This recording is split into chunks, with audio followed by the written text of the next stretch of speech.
We've all been there. You set your stop loss perfectly, protecting your trade. The price dips, spikes just enough to take you out, and then immediately reverses exactly the way you thought it would go. You probably learned to draw straight lines across the tops and bottoms of your charts, finding the support and resistance zones. You treat these lines like protective walls. But to the largest players in the market, those lines aren't walls. They are glowing targets. This invisible war runs on the very trades we place. Our small positions serve as the raw liquidity, the essential fuel that massive institutions need to complete their own much larger orders. Imagine attending an art auction, but before anyone even raises a paddle, the auctioneer gets to look inside every single bidder's wallet. They know exactly what your maximum budget is. This building is the headquarters of J.P. Morgan Chase, one of the massive banking institutions and liquidity providers that act as that all-knowing auctioneer. They are what we call smart money. Because these enormous banks process trillions of dollars in global orders every day, they don't have to guess where the general public has placed their protective stop losses. They can literally see the clusters of money waiting to be triggered. They don't need to predict where the market is going to go. Instead, they use their massive resources to push the price exactly to where those pools of money are sitting, sweeping them up. Unlike the stock market, which routes trades through a central hub like the New York Stock Exchange, the foreign exchange market is entirely decentralized. The data is scattered across dozens of different platforms all over the world. To overcome this, institutional computers pull order data from every one of those scattered sources at the same time. This constant data gathering, or aggregation, allows them to build a single, high-definition picture of the entire global market. This diagram shows scattered data streams converging to form a unified heat map. That glowing red zone represents millions of traders who placed stop-loss orders at the same obvious level.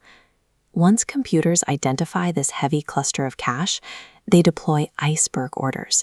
These algorithms break massive institutional trades into tiny, invisible chunks, quietly eating available cash without alarming anyone else. Then they execute the sweep. They force the price just past an old high, holding it there long enough to trigger all those retail stops. These sudden, heart-dropping spikes and immediate reversals are calculated, pre-programmed operations. The goal is to harvest the cash from millions of traders before the rest of the world can even react. But the software is only half the battle. This war is actually fought physically inside highly secure underground data centers. In the world of data transmission, physical distance equals time. Institutions exploit this through latency arbitrage, a strategy where simply being physically closer to the data source guarantees a win. These glowing fiber optic cables show how information physically travels. Banks pay millions to rent space directly next to the exchange's servers.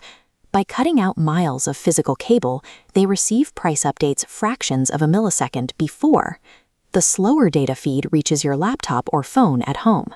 A microsecond is all it takes. By the time you click to react, institutions have already seen it, traded it, and profited from it. Securing the digital win is just the beginning. The moment an algorithm completes a trade, a massive logistical clock starts ticking. At this scale, winning a trade creates an immediate logistical deadline.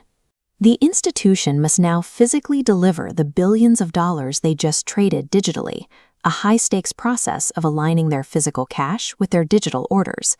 This image represents the automated netting and settlement systems running across continents.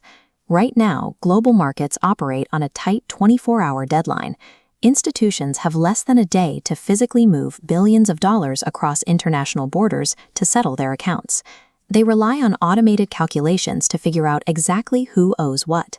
If that math is wrong, or if the funds don't arrive before the deadline, these banks face crippling overdraft fees that can wipe out the profits they just made. Success depends on managing a global supply chain of cash. The physical movement of billions must stay perfectly synced with the speed of light.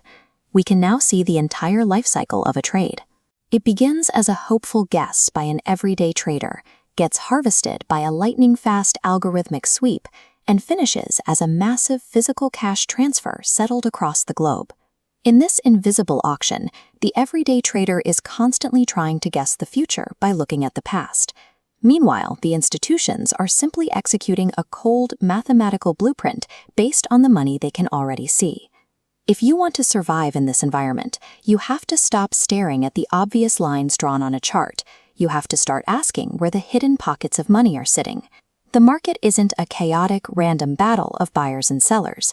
It is a perfectly tuned machine, engineered to systematically extract wealth from the slow and hand it to the incredibly fast.